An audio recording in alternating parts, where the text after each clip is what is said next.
तरी पवारांचा दुपटीपणा दिसतोय, कारण बारामतीमध्ये उमेदवार न देणं आणि या ठिकाणी उमेदवार मला असं वाटतं की हे राजकारण बरंच जुनं यांच्या माध्यमातून महाराष्ट्रामध्ये घडत आलेलं आहे.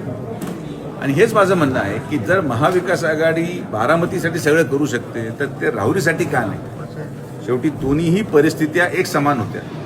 स्वर्गीय दादा त्यांचं नेतृत्वही तेवढं सक्षम होतं. दादांनाही जवळपास 6-7 टर्म झाले होते.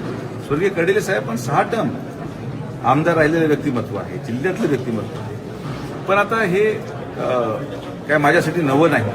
अशा प्रकारचं राजकारण, अशा प्रकारचं षडयंत्र हे आमच्या परिवाराने अनेक वर्ष पत्कारलेलं आहे. आणि माननीय मुख्यमंत्री महोदयांच्या नेतृत्वाखाली आम्ही सक्षम आहोत की जरी महाविकास आघाडीने राज्यस्तरावर 2 वेगळ्या भूमिका घेतल्या असतील तरी आता त्या गोष्टी मागं ठेवून आम्हाला पुढे जाऊन आमच्या उमेदवारासाठी ताकद लावायची आहे.